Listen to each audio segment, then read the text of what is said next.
But I just want to make a quick, or not so quick, introduction for Paula. It's a little involved, but you know, she's done so much in her life that any intro can't be too brief. But I just wanted to say that it is my great honor and privilege to host Dr. Paula Green tonight. I have such respect and affection for her. I really don't think that we can tell the story of socially engaged Buddhism in America without dedicating a large chapter to Paula, which is amazing to me because I feel I wanted to invite her to our speaker series because I feel she's underknown in the Buddhist world, and her work is an inspiration. And I think that she's a great role model for this budding socially engaged Buddhist movement that's happening in America. So I felt a certain urgency to bring her on and hold her up. And without getting too much into her life story in the intro, because we could talk about that along the way, but I wanted to mention that Paula grew up in Newark, New Jersey, like my dad, and she earned her her graduate degrees in the 1970s in both intergroup relations and humanistic psychology. And from there, she moved into this newly emerging field of international peace building. She wrote, "In the 1980s, I honed my skills through serving on the boards of directors of numerous social change organizations, and I learned to be courageous and trustworthy in responding to emotions and conflict in my work as a psychotherapist. Through this history, a year of living in Asia, and the guidance of wise mentors, I developed as a peace builder." In 1994, Paula envisioned and founded the Karuna Center in Amherst, Massachusetts. And from there was asked by the New England Peace Pagoda to create and lead a convocation for the commemoration of the 50th anniversary of the liberation of Auschwitz and Birkenau in 1995. Many people have heard of Bernie Glassman's Bearing Witness retreat to Auschwitz, but not many people know that Paula was the one who brought them there first. From there, the Karuna Center was invited to meet the women survivors of the atrocities of Bosnia, which led to an ongoing project and still engages Paula and others in Bosnia. Paula and the Karuna staff built relationships in conflict zones around the world, including Rwanda, Myanmar, Sri Lanka, Nepal, Sudan, Ghana, South Africa, India, Pakistan, Afghanistan, just to name a few.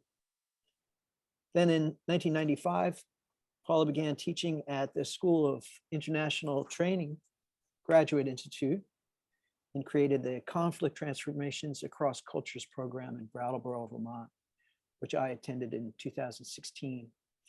I think my cohort had 45 students from 14 different countries, and it was an amazing experience. Her most recent project has brought her life's experience back home here to the US for her Hands Across the Hills project, connecting Trump-supporting coal miners in Kentucky with progressive liberals in Western Massachusetts. That said, I don't want to end this intro without just taking some note about some of the awards that Paula has received. In 2009, she won the Unsung Hero of Compassion Award from the Dalai Lama.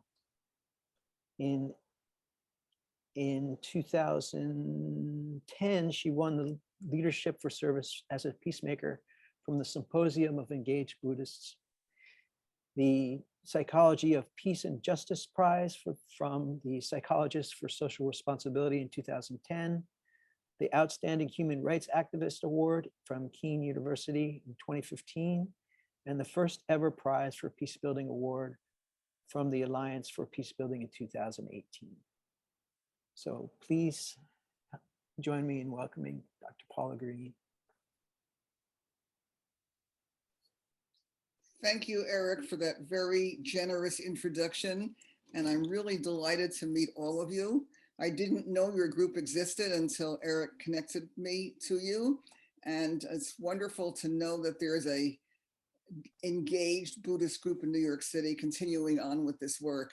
I feel like peacemaking is a great unbroken chain that's been going on for hundreds of years and will continue for hundreds of years beyond us.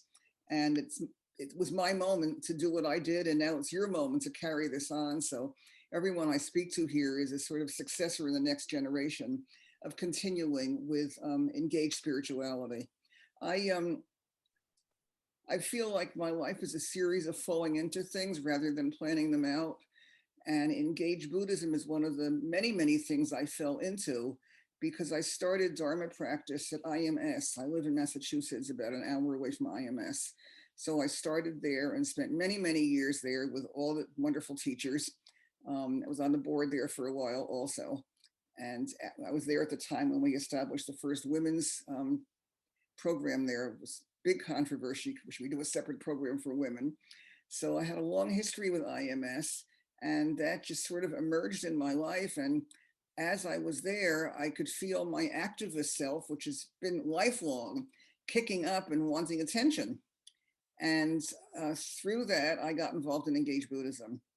And one way that I started was getting to know Joanna Macy, who's become a tremendous role model for me, and she's a close friend. She's now 92.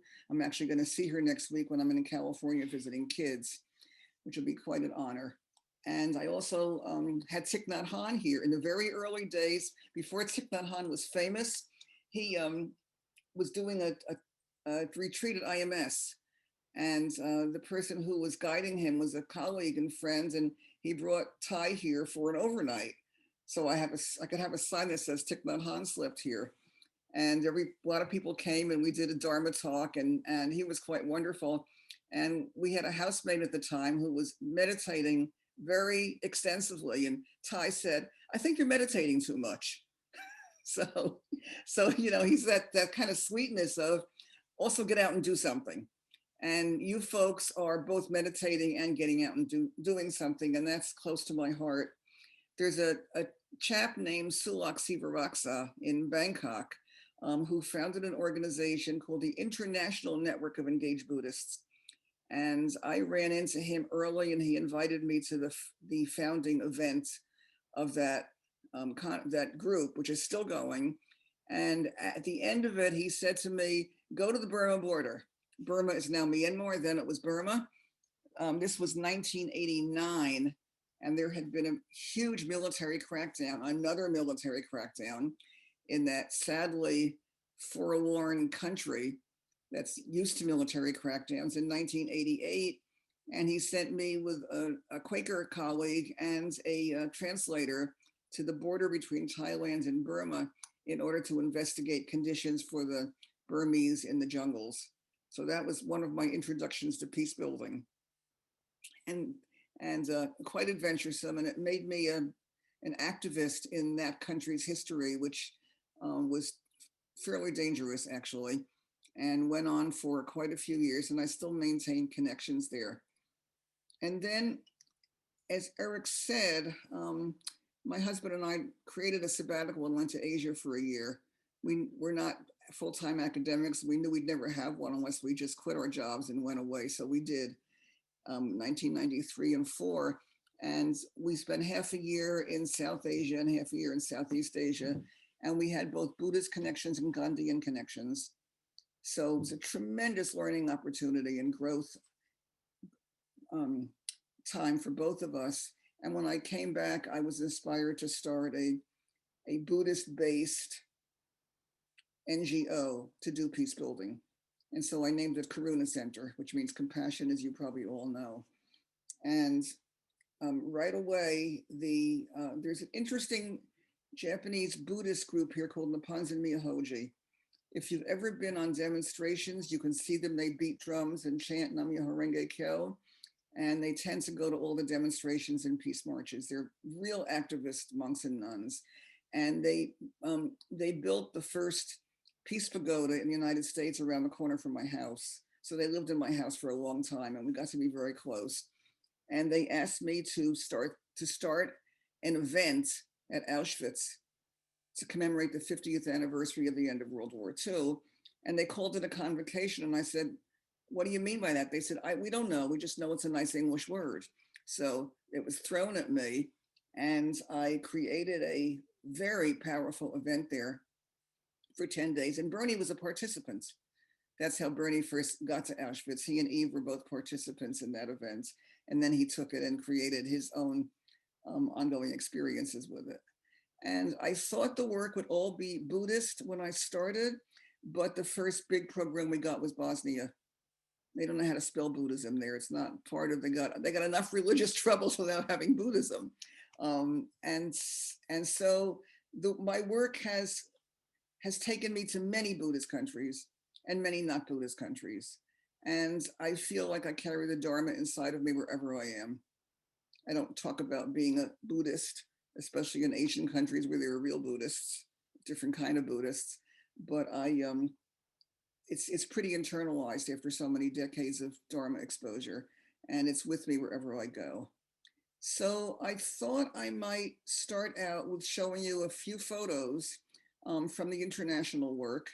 And then Eric and I are going to do kind of an interview, I believe, so that I'm able to respond to questions that he and others have. So I'll see if I can set this up quickly, and if it doesn't work, we won't do it. But it should work.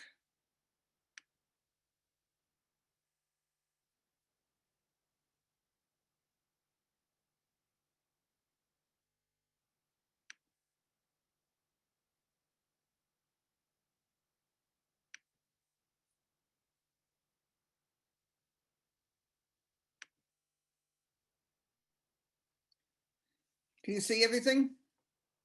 Yeah, good. Yes, yes. This is Afghanistan. These are Afghan political women that we worked with in training them in dialogue and communication skills. And sadly, a couple of them have written to me since the fall of Kabul asking for help getting out, but I don't have any way any more than anyone else does to get them out. So they're unfortunately trapped there. This is Myanmar, formerly Burma. The conflict there is at every level you can imagine, including interreligious. And they have Buddhist majority country, and minorities who are Muslim, Christian, and Hindu. So it's a real mix of religions, and the religion ethnic divides are very violent.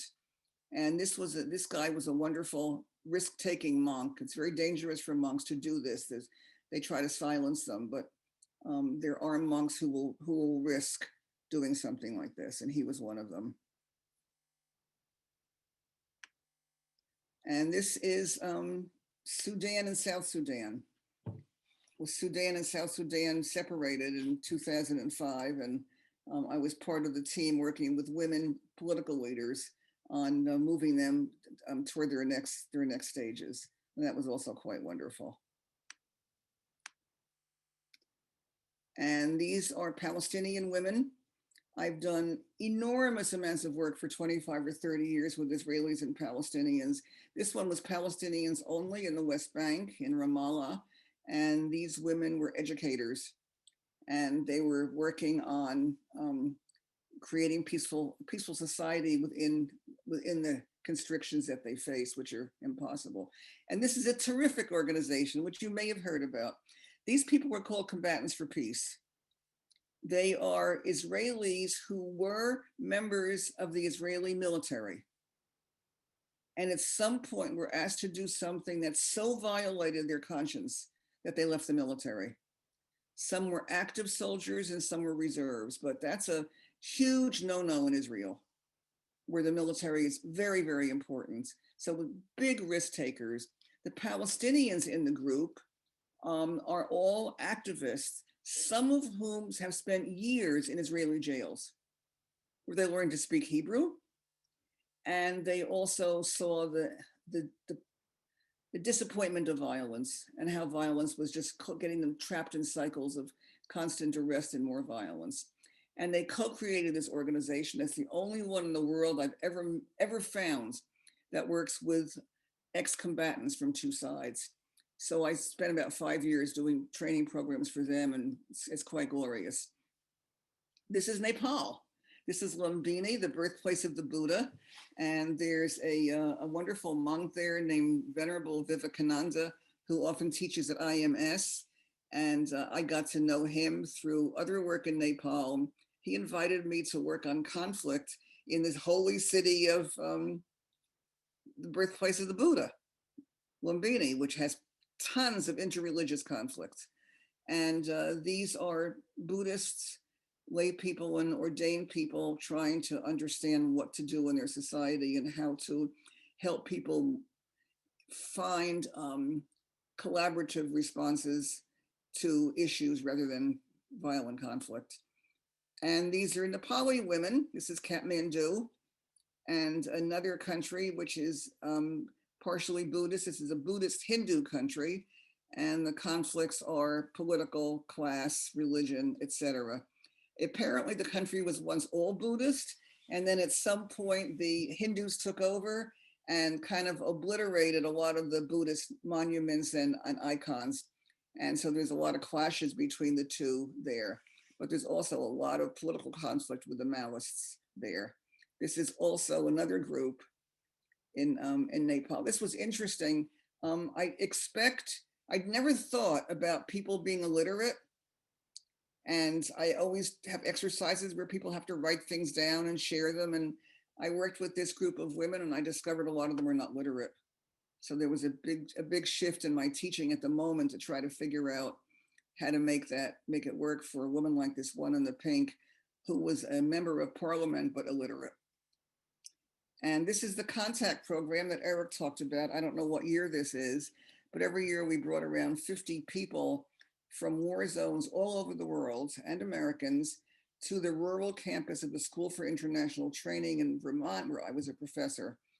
And the teaching team is in the center. There's this big, tall, white guy, Kevin, and Joseph Seberenzi is Rwandan, and then me, and then Batlatumbo, who's Filipino. And every year we had a 3-week, very, very intensive program. And CONTACT stands for Conflict Transformation Across Cultures. And the point was transformation. We worked hard on that. And this is my 2 favorite pictures. This is the award that I got from His Holiness in San Francisco in 2009. And there were 50 of us, and we only had a moment with him. So the guy who was organizing said, pay strict attention to the moment. Don't get lost in your anxiety, because it's going to pass and never come back again. So that was very sweet. And this is the last slide. And this is Tutu, Archbishop Tutu, who I met at a conference in South Africa, where I was also doing some work. So that's the end of that. I'm going to come back to all of you now. It was just a little indication of some of the places in the world, and it gives a little color to just talking. And I'll also talk at some point about the work I'm doing now, which is different in a lot of ways. Okay, Eric, let's take it away. Can I just take a note for everybody? Did you notice that beautiful beaming smile on Paula's face when she was with Desmond Tutu? That picture just melts my heart every time I see it. Just glowing, beaming, joyous moment. Really, really beautiful.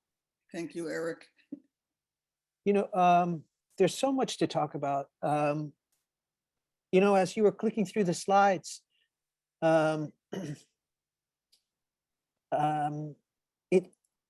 it reminded me that it's dangerous a lot of the times to go in here,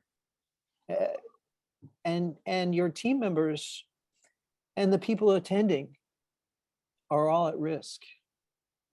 So that's a very interesting question for me of how you navigate that. Well, there's 2 pieces. There's my responsibility to myself, my responsibility to everybody else. I get not terribly scared, I just don't. I just tend to do these things and assume I'll be okay. And usually I am, and sometimes I get in trouble. But so far I've survived it. But the major thing for me is responsibility for others. And I'm very leery about inviting people to work with me where there's active danger. It's a risk I can take myself, but usually peace building happens after war. It's very difficult to get funding and sponsors during a war, and people wait until the barn is burned in and then they try to put it together again. So I usually go post-war, and I don't feel in terrible danger, although sometimes unexpected things have happened to me that have been hard. Never go without an invitation from the local country, because Americans have had the habit of marching into other people's countries unwanted and uninvited, and that's a big no-no for me. So when we go, it's because someone in that country knows us, knows our work, may know me personally, because many of them do, and they do the organizing. And they make sure it's safe. And if it's not safe, we cancel and don't go. Yeah. So I'm very responsible for that, and not at all careless about it. It's too big an issue to be careless about. I noticed in the pictures also that a lot of the participants are women. Is that a general truism or not? Well, it turns out to be easier to get women to participate than to get men to participate. I think generally women are more amenable to this kind of psychosocial work, to dialogue, to self-disclosure, to expressing their pain, and they generally are more available. And so we often have groups that are just women. They're really considered to be the best possible peace builders in local communities. So it's not all women, but there's a lot of women's groups. That's my theory too. That they're putting the societies back together. Mm-hmm. And also, I have to say, I mean, who suffers most in war is women and children most of the time, right? But the other thing that I've learned is many times the men are pretty broken from what they've had to do or what's been done to them. And when I was in Bosnia, the woman who invited me begged me to work with the soldiers who were in a home, sort of a recuperation home. And I really didn't want to, and I kept saying, it's not going to work. They're not going to be interested in me. Please, please, please. So I went, and I was right, sadly. They were very, very shut down, and they wanted no part of talking about their feelings. So you just honor that and move on. That's not what they were able to do. And again, I don't talk about Dharma specifically. That would be really inappropriate in many of these countries, even in Buddhist countries, because there's always a mixed group. And I don't want to be seen as being partial to one identity or another, but it's so deep in me. Everything that we learn in Dharma teaching is useful in this engaged Buddhist work, because it's all grist for the mill of how you behave with other people. The kind of respect, the compassion, the understanding of impermanence, the possibilities of change, the value of community as well as individuals, the loving kindness, it all comes out. And also the silence. I've learned a lot about silence from a lot of years of sitting at IMS, and just come to appreciate its power in this work. And so I hold silence a lot for people. And well, that was one of the things I wanted to note about you, is that, you have this ability, this warmth, this kindness that makes creating a safe room or a safe dialogue possible at all. Yeah, I feel like a big part of what I do is holding the container, and I often do this. It's like holding a piece of pottery or something, holding the container to make it safe for others. And if I can't hold the container, nobody's going to feel safe. So that's a big part of my role, which means a lot of compassion and generosity and reassurance and warmth, which is in me anyway, but I really have to call that up for groups because these people were terrified. When we bring groups together in all these countries that you're seeing after armed conflict, we're bringing together enemies, people where one side may have been victims of the other side's atrocities. And there may not be killers in the room, but there were killers in their families and communities. And it's terrifying for them to get together. So the reassurance and the calmness and this quiet that I can offer them is a way to help them get grounded. So it's very much a part of my life. And I can't imagine who I'd be if I hadn't had all these years of Dharma practice. Yeah, it comes in quietly, doesn't it? Yeah, well, it's part of social engagement, you know. Yeah. And there used to always be this debate at IMS around, do you work on yourself first and then you work on the rest of the world, and how long do you do that? And then along come people like Joanna Macy or Thich Nhat Hanh who say, no, you do it at the same time. That's right. There's the Sarvodaya movement in Sri Lanka has a wonderful phrase that I love to use. They say, we build the road and the road builds us. Mm. So as we're doing the work, we're getting built by it. And that's beautiful for me because that's the way I understand Engaged Buddhism, that it's self and society interwoven and interpenetrating and serving each other. That's right. That's beautifully said too. I also want to note that when my interactions with you over, I think now, Paula, I think we've known each other for 9 years or something like that. I think that Eve Marco connected us in 2013 or something like that, I think. And it runs by. Yeah. But hidden in this warmth and loving kindness is a very, very sharp mind that will call me out on my stuff in a very skillful way. You know, with kindness and generosity, you cut often straight to the point. And that sort of leads me into a question about, you know, skillful facilitation in these, you know, like that is so crucial. And I have to say that I've seen it not in any of your groups, but I've seen it go poorly. And if there's unskillful facilitation, the whole thing could break loose. So can you maybe talk a little bit about the process? Yeah.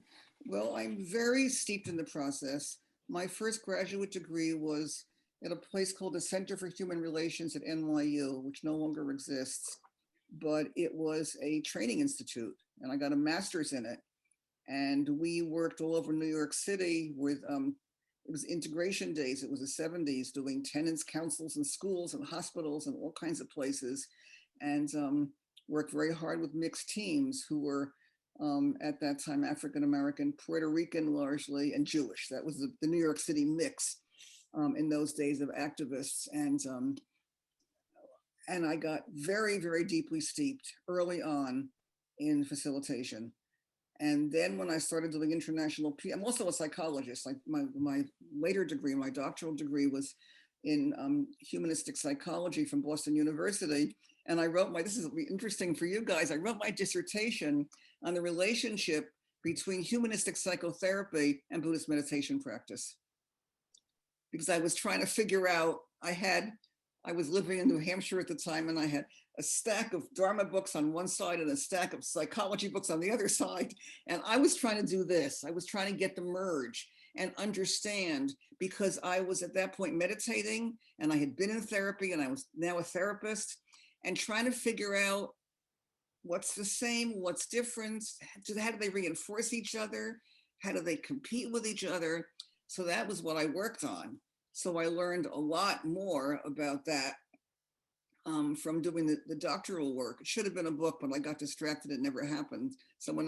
Many people have done them since, but in those days, whenever it was the 70s, I guess it was very early to be thinking about these things. So I learned facilitation. And then when I went overseas and I saw that there was work that I could do to bring together people from various sides of a very violent, disastrous conflict as community rebuilders, the same skills that I had used in New York City, I began to use overseas, which is, again, building a safe container and learning how to ask the right kind of questions and how to help people become transparent enough and safe enough emotionally to share the things that had happened to them for the sake of community healing.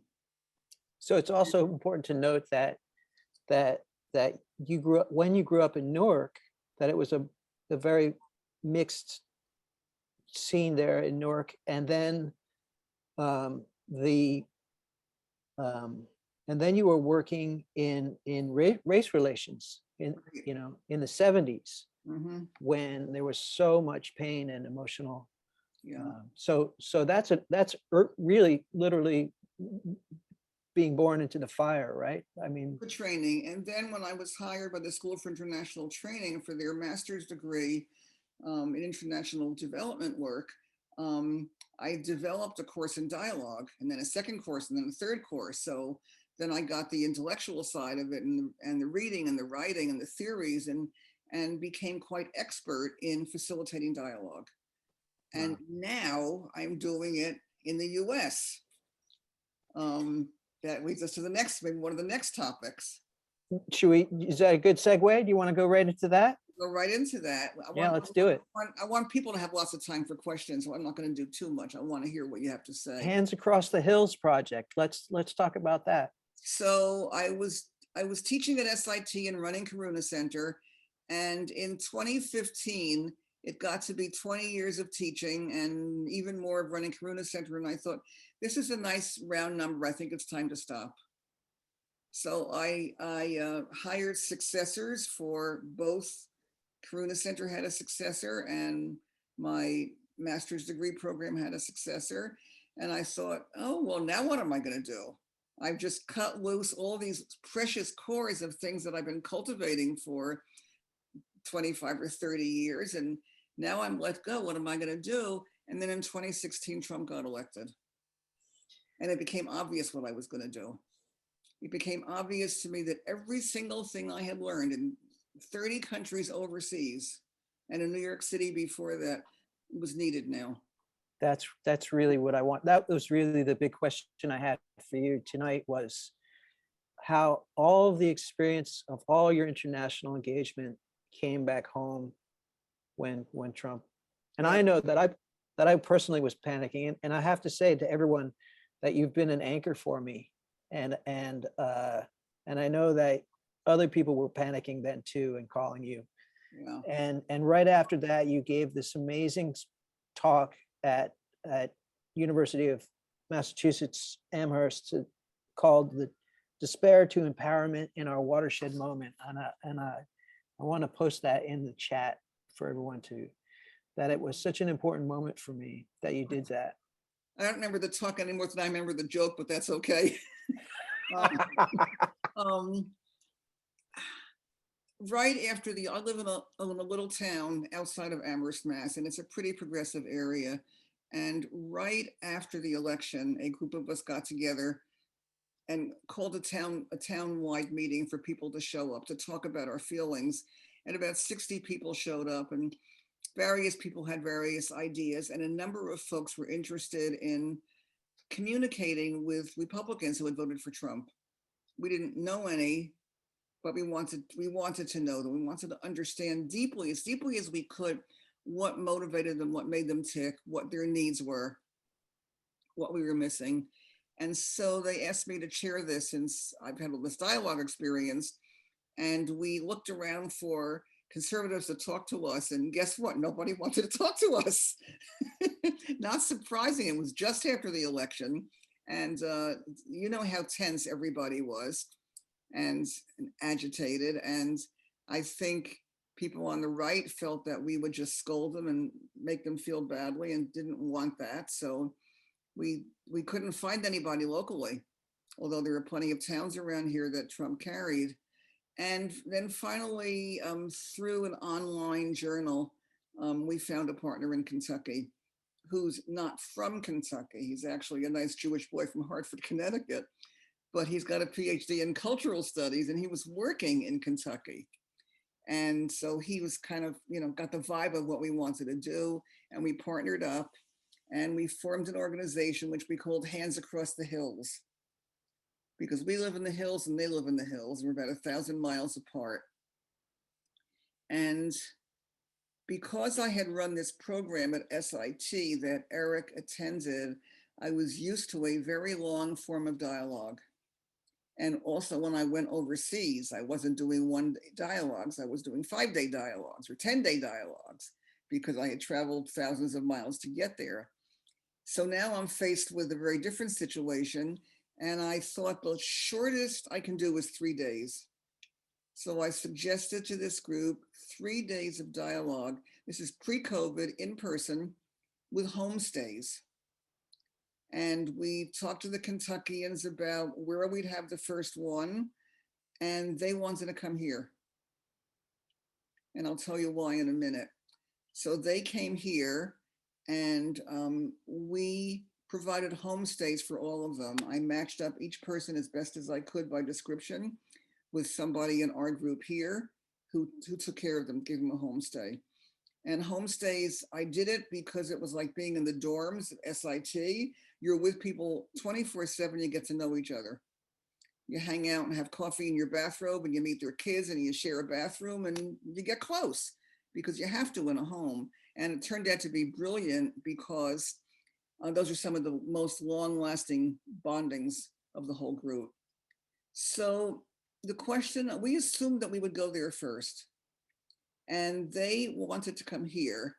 And they told us much later that they were afraid to have us come there because they have been humiliated by Northerners and reporters and liberals for decades. They felt the whole war on poverty, which many of you will remember way back in the 60s under Johnson, was packed with photographers and reporters who would pick out the worst possible circumstances to display. And it humiliated them. They hated it. So they wanted to be very sure they knew us quite well before they invited us there. So that was pretty interesting. So they came here, they arrived on a Thursday night. We had 3 days of dialogue and they left on a Monday morning.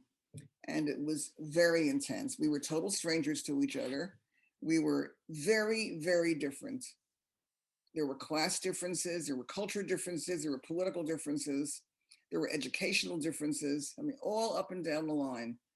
These were coal mining families who never had anything else but coal mining in their lives. And many generations back, it was all coal mining. And we didn't know anything about coal mining. It's not our world at all. This is a pretty academic community. It's right next to UMass and other colleges, and we were very different.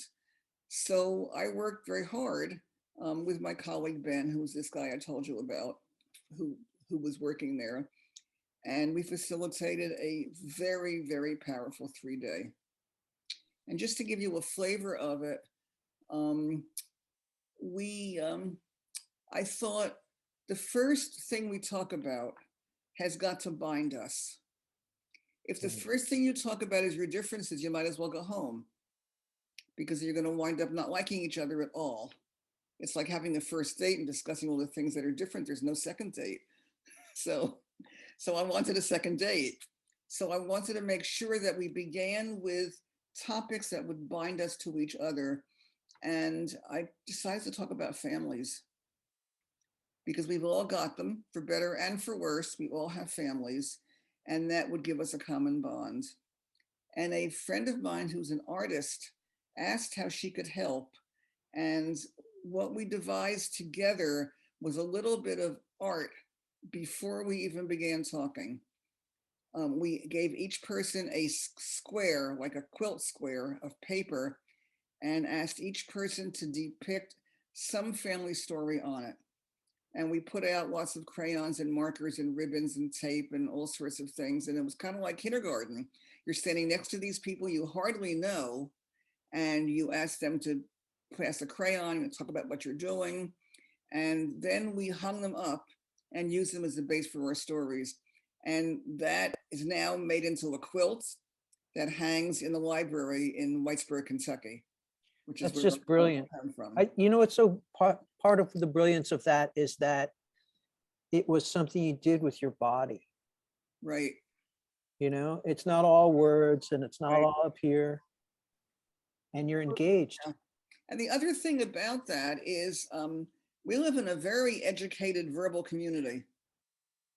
And half of us are therapists of one sort or another. We're all good at asking questions and listening. And they don't come from that environment. And they're not verbal in the same way. And they're not confident in the same way. So doing something with art turned out to be a good bet. But then the art also provided the entree into hearing each other's stories. And family stories are heartbreaking. They're wonderful and they're nourishing and they're heartbreaking. And what was most powerful of all was two of the people in our group had Holocaust stories. Two of them had been born to mothers and fathers who had been in Europe and escaped the Holocaust. One in Germany and one in Paris. And as they told their stories, they cried. How could you not cry when you tell a Holocaust story? And the Kentuckians were just completely flabbergasted. Ben was the first Jew they had ever met. So people in our group were the second Jews they had ever met, because it's a very isolated part of Kentucky. It's very far away from where the tornado was, which is in the far west. They're in the far east, bordering West Virginia, Tennessee, and Virginia, and very remote area. And there's no Jews there. There's no immigrants there either, which is another story I'll tell you. So they were totally bewildered. And one of the Kentucky women said, "Oh, I thought you people never suffered." Mm.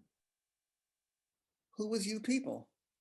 Educated, privileged, nice houses, clean environment, good health care. That's what you people was to them. And she forgot, she didn't know Dharma 101, the suffering is part of life. That was pretty interesting to me. And then they told coal mining stories, and some of them cried. And that was as new to us as the Holocaust was to them. Were they also disconnected from their longer family history, as many immigrants are? I mean, as many sort of. They have, the people who settled that region are Scots-Irish who came pretty early. And as far as they know, they're just Americans. They don't have any stories in their family about migration because it was 200 years ago. So 150 years ago, they don't know it. So they just call themselves Americans. They don't call themselves anything else. The region is largely almost all white. Our town is also all white, unfortunately, mostly white. And there were no people of color in our group. I later started a group that's half black and half white because I needed to do that also. But this group was all white people, except for an occasional black person from one side or the other. But there wasn't much else in common for us. And we had very different attitudes toward that. After the Holocaust things came out, one of the women said, "I've been taught to hate refugees and immigrants, but I've never met one. And now I'm meeting you, and you are refugees and immigrants. And if I like you, I guess I have to like them also." Which is the whole goal of this work, is to get it from the group to the society. Not just have people in the group have an aha moments, but have them use that aha moments when they're working in their own communities and they're encountering others who are not like them. And one of the ways that that showed up as being in their consciousness was after the murders in the Pittsburgh synagogue some years ago. they sent emails to the Jews in our community to say, I'm sorry that happened. It could have been you. And I thought, they woke up. There's a wake up moment there that shows that something is penetrated, some understanding of this is in their consciousness, which is important. So we did 3 days of dialogue, but we also, I understand you can't do dialogue all day, even if you are verbal. We had music, we had art, we had theater games, we had a contra dance events, we had potlucks. It was full foliage. We took walks outside, went up to different hills to look at views. It was very varied and very rich. And 6 months later, we went there. And then 6 months later, they came up here. So we had 3 visits, and then COVID happens and we got cut off. The next visit is supposed to be us going there, and it never happens. And their vaccination rates are very, very low, and it's not going to happen for a long time. And you probably can't even do a Zoom thing. We do Zoom. Not all of them are computer literate. Not all of them have internet connections, but enough of them do so that we do Zooms on dialogue. And what was the learning curve on the progressive liberal Massachusetts, Western Massachusetts side? Oh, lots. First of all, the most important thing for all of us was to realize that you can't push anybody else to change their minds. Minds don't change when they get pushed. Minds shut down when they get pushed. And if I push this way, you're going to push back this way. So pushing to, I mean, sometimes people in town I'd meet afterwards and they would say, did they change their minds about abortion? Did they change their minds about gun control? Of course not. We were not there to change minds. We were there to build understanding and connection and compassion. And we did that. But the minute we get trapped in, if I just push a little harder, if I just send them a few New York Times articles, they'll change their minds. That's delusional. It doesn't work that way at all. In fact, it's counterproductive. Yeah. I always wanted to send them articles, and I thought, wait a minute, I don't want their articles. I don't want their Fox News stuff. They don't want my stuff either. So I'm not going to do that. So, so we learned, I would say the biggest learning for us here was a person is more than their vote. Sounds simple. It's not simple because we are very, very judgmental of people who vote differently. I would say, I was going to say that I didn't have a view of myself as a Northeasterner, as large parts of the country do. You know, like we are a thing to them. Like the stereotypes that we might have about Kentucky coal miners are exactly similar in a way that you know, you're a progressive liberal from that. What are they? I mean, the same stereotypes about us. We're all rich. We never suffer. We all have perfect children, perfect lives. We've all have advanced degrees. Privilege, don't have to work. And we're a bunch of intellectual snobs. Intellectual condescending snobs. Exactly, right. And I found that coming out of myself when getting into fights. And I was telling Paula, you know, it's like after all these years of 30 years of Buddhism and training under Paula Green and training under Bernie Glassman, all went out the window in a second during the Trump thing. And you know, I'm a bit heartbroken about it, but I felt that, you know, that like that condescending like thing coming out of me. Yeah. You know. Yeah. Yeah, it's very easy to get caught in that. So we have built relationships, and that matters tremendously. And for me personally, I would say the shift in me has been to take what I feel for these Kentuckians and apply it to other groups in the country who vote like they do and think like they do. And that's very hard. It's very hard for all of us because our minds, we try to have these nice Buddhist spacious minds, but our minds are running lots of judgments. And we know because we meditate, we know we have those judgments. And having to manage that so that we're not projecting the negativity onto others is really important. And again, Dharma practice makes it accessible a little bit more than it might be otherwise. Paul, I have another question about the practice. And, you know, when I, you know, I'm thinking a little bit about Daniel Goldhagen's Worse Than War and his study of genocide over the course of many genocides. And he was noting a certain similarity in the lead up, in the strategy, you know, it became very repeatable. The format was almost identical, but in the post-conflict peace building, what I understand is there's an adaptation that has to happen. Like, there's no set cookie cutter way of dealing with it, right? So there has to be a certain spontaneity, a certain adaptation to everything around you, right? Because it won't work. One size doesn't fit all, as they say. Right. That's right. Yeah. I would love to hear from you and be able to respond to your questions. Oh, yes. I don't think it's fair for you to sit around and not have a chance to speak also. I didn't notice the time. So Paula, would you like to open it up?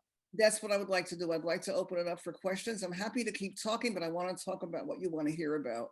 Okay, let's do it. Questions will know that. So please raise your hands. Can I bow in? Sure, Dorothea. She's Hey. part of BAC here. Hi, Paula. Thank you so much. I love your work. I love your work. Thank you so much.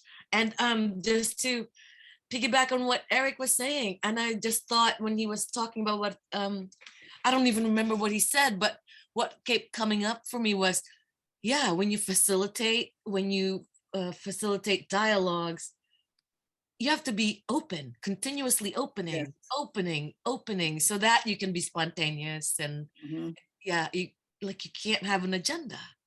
And I just want to know if there's anything else you can tell us about Hands Across the Hills program. It's so amazing. I'd like to tell you lots more. I can. When Trump got elected, I know a lot of us said, I would love to have a conversation with somebody across the hill. But a lot of us actually did not take that effort, did not take up the effort of doing it. And here you are. You've done it, are doing it. And if there's anything else that you can share with us that might, I don't know, kind of encourage us to do something.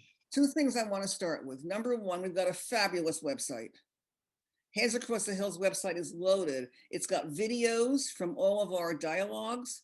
It's got tons of photographs and stories. So when this is over, before you get ready for bed, get into the website and take a look. It's now in the chat. It's now in the chat also, right?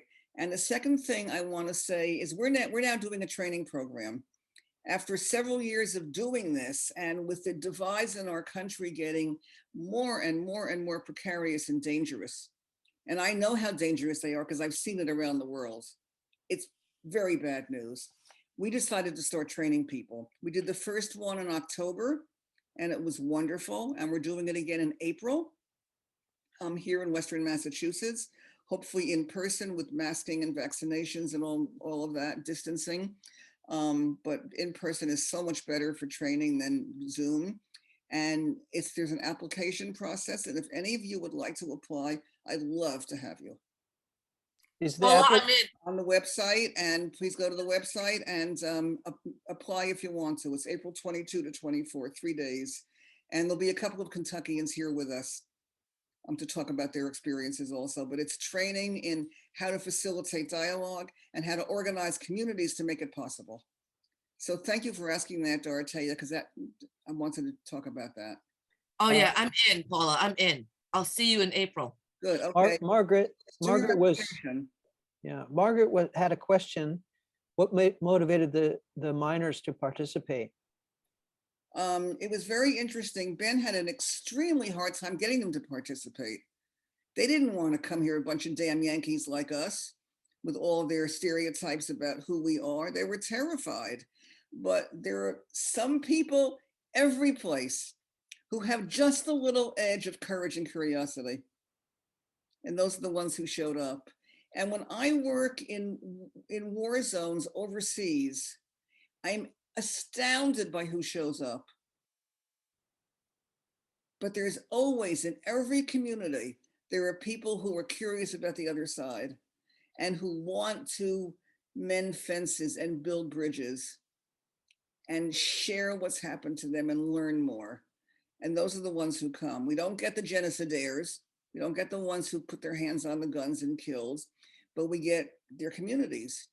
And we get the ones who just have that little bit of motivation. And that's what it takes. And fortunately, they're everywhere. Julia, I think has a Hi. question. Hi, Julia. Thank you, BAC, and thank you, Paula, for this active, engaging sharing. Paula, I think I heard you during the discussion of international work. I think I heard the phrase, ask the right question. Mm-hmm. And so I wondered if there were some pith there that might be unpacked. Yeah, I'd be happy to do that. Okay. In this training, we spend an entire day working on questions, because learning how to develop the right questions is the key to dialogue. And most questions are not questions. They're comments with a question mark at the end. Like, why did you start that war? It's not a starting question. That's not full of blame and anger, but that's what people ask. How could you vote for that guy? What's the matter with you? These are shutdown questions. So learning to ask a question that invites a skillful question that invites a good answer is an art. And we give people in the training a lot of chance to practice. We work in small groups, and the small groups have to develop questions that we might be able to use together, because it's so important.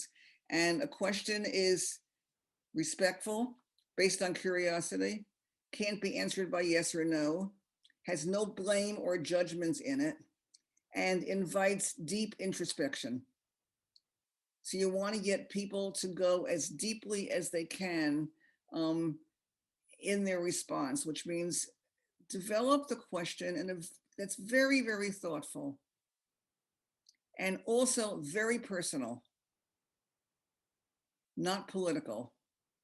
Not why did you vote for that guy, but what were the experiences in your life that have guided voting all your life? What did you learn in your home about voting and politics? Questions like that. People get a chance to go very deep. What in your childhood has brought you to come to this training? What is it you most want to see happen here? So questions of real conversation, real unfolding. So thank you, Julia. Thank you. Beautiful.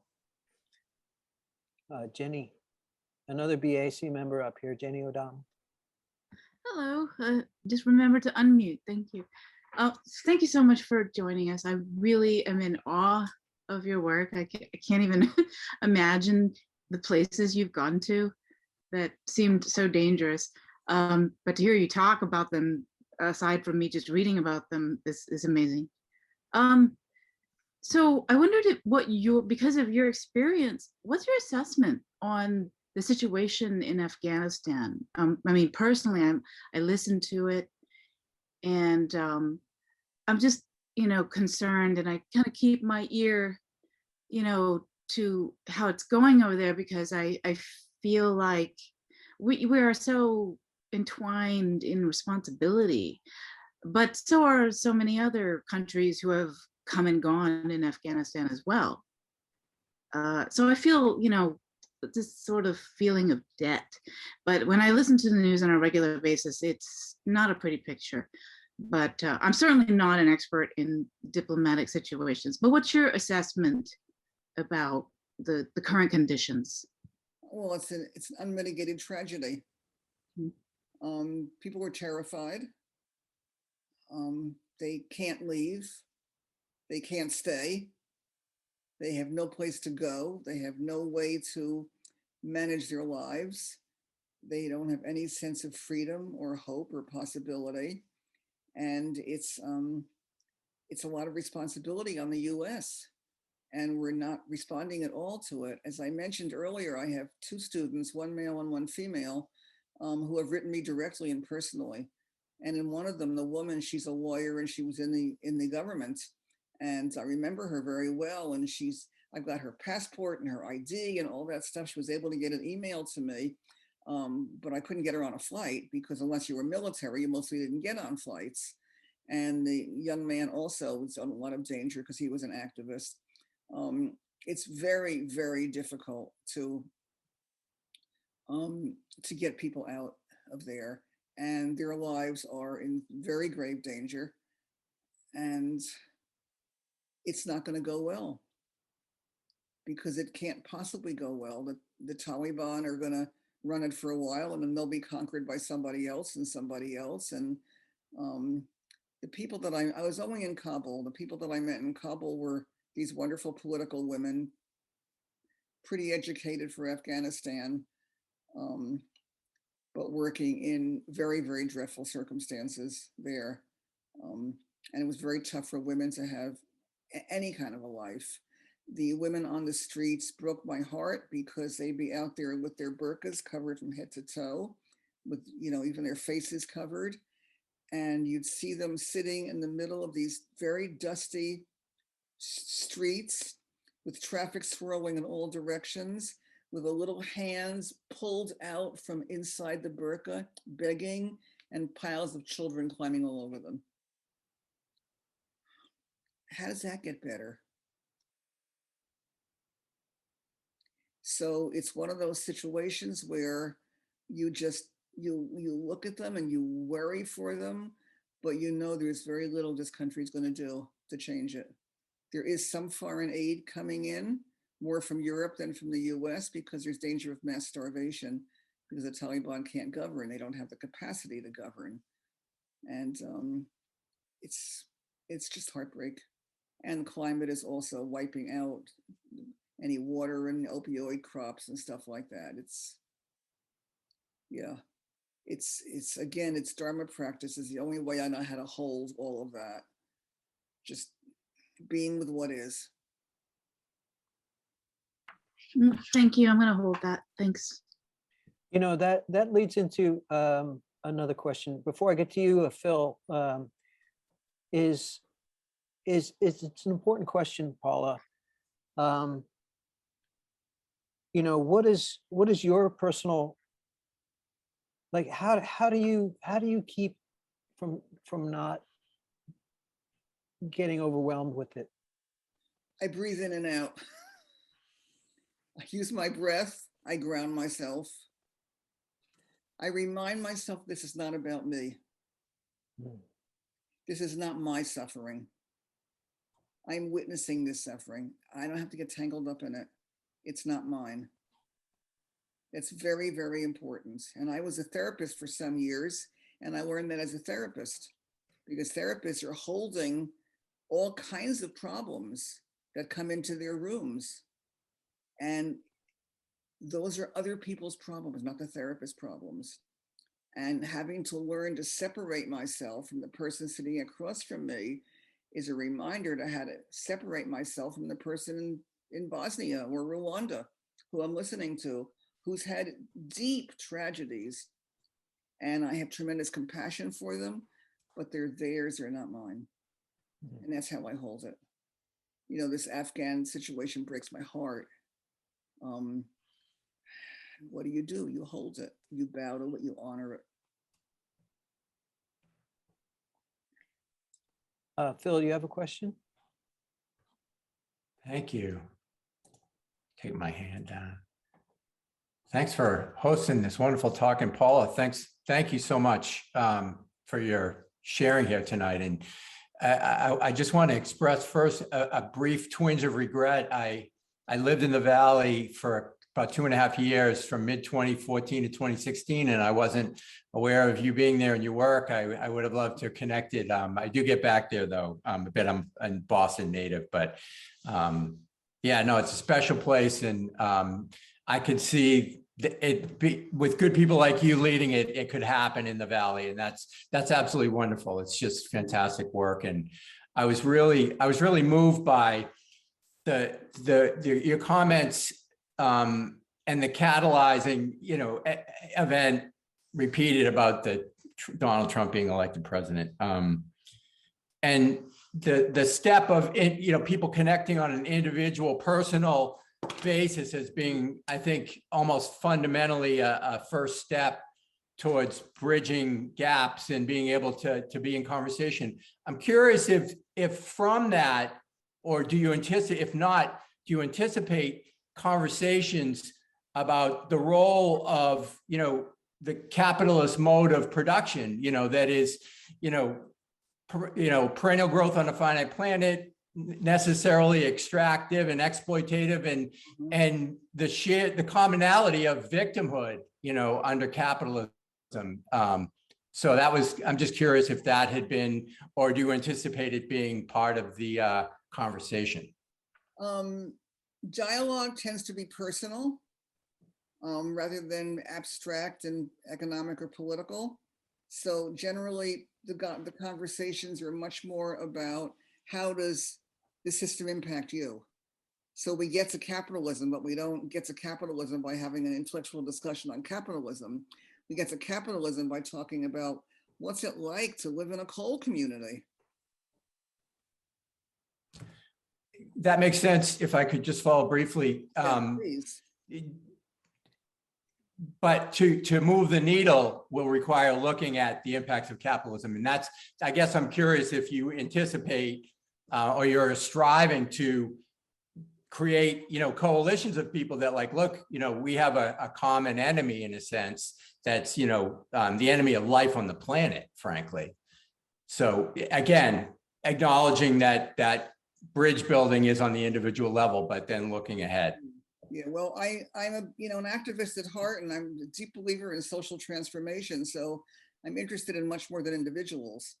I'm very interested in what I can do to move that needle. But I know it has to be done by having people discover these things for themselves.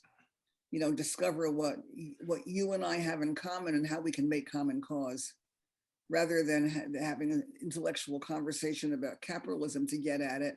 We get at what's it like living in Whitesburg, Kentucky, where there's nothing to do when the coal mine shut down except take opioids. And why do the opioids get in there? Well, where'd that come from? There's capitalism right there. We know how they got in there, capitalist exploitation. And that's how we talk about it. But we get to it. We just have to get to it in a personal way. What's interesting about that to me, Paula, is that what you're doing in Kentucky now with that community is very much aware of the systems thinking. Whereas everybody who went in there before was extractivist and exploitative, and now they're working on their own cultural identity, their music, and it's working in the new sustainable system way. Yeah. In a Johanna may say sort of healthy way. Except sadly they're trapped. Yeah. Because there is nothing else but coal, and there's not much coal being mined. And they wish for coal to be mined because they want to earn a living. And it's one of the opioid capitals of the world, and their sons and daughters are dying. And a lot of the people in our group were older people taking care of grandchildren because the young adults in their 20s and 30s were gone to opioids. So it's a region of unmitigated tragedy. It's just as much dukkha, to use a Buddhist word, as much suffering as exists in the global South where I work. It is the global South of the US.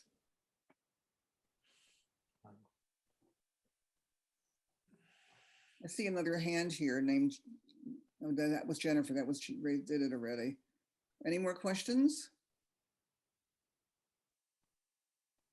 Oh, there's one from Susan. I'm so moved by everything that's been shared this evening. And you touched on something just a moment ago, Paula, that made me wonder if these dialogues primarily happen among people who are older, or have you done work either with Hands Across the Hills or other groups where young people get engaged? It seems like Great. starting younger would be such a beautiful opportunity. Yeah, we keep hoping for more younger people in Hands Across the Hills, and they're hard to find. Our group is pretty much older. There are some people in their 40s and 50s, but no youth, no young adults.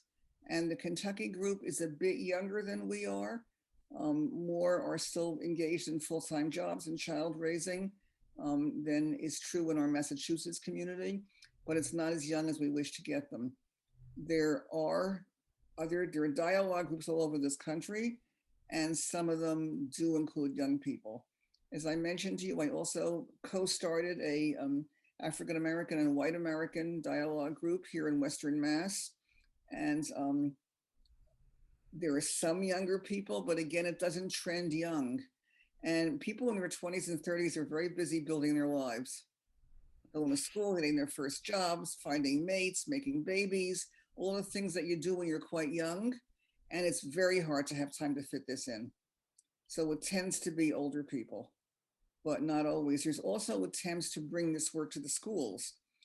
There's some very nice international work where they'll get Israelis and Iraqis to talk to each other, through high school classrooms, structured dialogue, or Americans and Afghans, or all over it is around the world.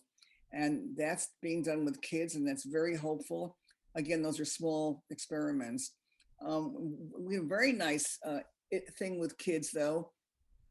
I ran across a young man who's just finished high school in rural Pennsylvania, who comes from South India family, and he's first generation American. And when he was in 9th or 10th grade, or 8th grade, whatever it was, when Trump got elected, he became the victim of a tremendous amount of anti-Brown, anti-Muslim prejudice in a very white community. And rather than fighting back, he discovered dialogue. And he went online and he learned like a master from everybody he could find who was doing anything. He was very impressive. And I met him on Zoom, and he asked me if I would support him and guide him, and I said I would. So I helped him. And last summer, he got a grant to bring a bunch of kids from Pennsylvania high schools together for a 5-day dialogue training program in a rural retreat in Pennsylvania. And he asked me if I would design it for him. I said no, but I'd be happy to respond to his designs. And I said, in exchange, what I'd like to do is to send 2 students from Kentucky and 2 from Massachusetts. And so we did that. So we had a wonderful program with sending kids from both those places. And then this young man came and took our training program in October. We brought him up to take our program. So that's a very nice youth connection that we're cultivating and doing as much as we can to get young people involved. Thank you. Thank you so much for sharing that. If I could just follow up briefly, Sure. Do you have any sense of how other members of the families in these 2 communities might have been impacted by these dialogues? Mostly it's been pretty positive. In our community, it's been overwhelmingly positive. For families and neighbors and friends, when the Kentuckians first came here, we did a public event because, as a peace builder and an activist, I want to see social change, and I don't want the change to stay just in our little group. So we invited people to come to our town school gym to meet the Kentuckians. And we set up 50 chairs and 300 people showed up, because they really wanted, this got a lot of publicity, and they really wanted to meet these Kentuckians, and it was wonderful. And they continue to follow our work and cheer us on. In Kentucky, it was much harder. They tried a public event and about 10 people came because there was so much resistance to us. and a lot of hesitation. In families, our families have been profoundly positively impacted by it. We talk about it all the time. These folks stayed in our homes. They met our families and in our community. In Kentucky, their families also have learned more respect, more tolerance, fewer stereotypes, less prejudice from what the people in the group have learned. So it does go into families. We try to get it into schools also. We're looking for teachers to participate in this to get it more into the schools. So we're trying to expand as much as we can. And we're limited by a lot of resistance there. Much less resistance here and much more resistance there to getting engaged with us. It's also very Trumpian region. They have only Fox News. It's on in every home and every cafe and restaurant and shop all day long, 24/7. Wow. And they also have preachers who are very conservative and tell them how to vote. So it's much harder to penetrate there, but that's what we're trying to do as best as we can. That's a really good question. Wow. Planting lots of seeds, though. Planting, just that's what it's all, Johnny Appleseed, planting seeds wherever we can. And it's what a lot of it is about. Paula, there's one question in the chat. I don't know if Emma wants to come on screen.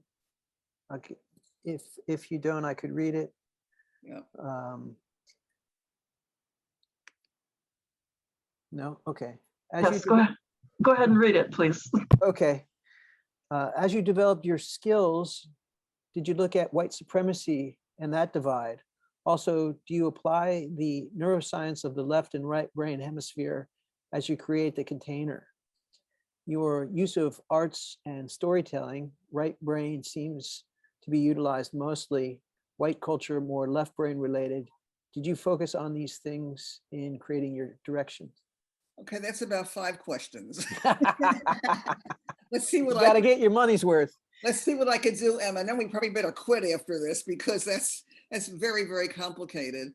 Of course, we look at white supremacy. This whole thing is about white supremacy. We're talking about Trump voters who have young people who are white supremacists and the elders are white supremacists. So that's very central to us.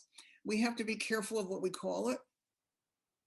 So white supremacy is not a phrase I would use in having a dialogue with Kentuckians, but that's what's in here. That's what I understand is going on. And I try to couch it in language that will not create reactivity because then we go back to square zero. Do I apply neuroscience to left and right brains? Not really consciously. You know, I'm very busy running this thing, and that's another layer of intellectual understanding that I think is too much for me to be doing while I'm doing the zillion things to keep a program going, because I'm watching everybody. I got 20 people in the circle. My eyes are on 20 people and what each one is feeling and how they're reacting and what's going to come next, and et cetera. And we do use arts and storytelling. We also use walks and dancing and theater games and all sorts of things to get out of the brain, out of the verbal stuff too. And there's a lot of data now that talks about the fact that transformation happens more easily when there's movement. And maybe you know about that, Emma. So we try to do as much movement as possible. And my colleague, Ben, who I facilitate with, is very young and very energetic, and he gets people up and doing all kinds of crazy things. He's a theater guy. So there's a lot of that kind of energizing for people, and it's really good for them. So I hope that answers that question well enough. It brings to mind our friend, Laura Hassler, with Musicians Without Borders, and the beautiful work that she does. Yeah.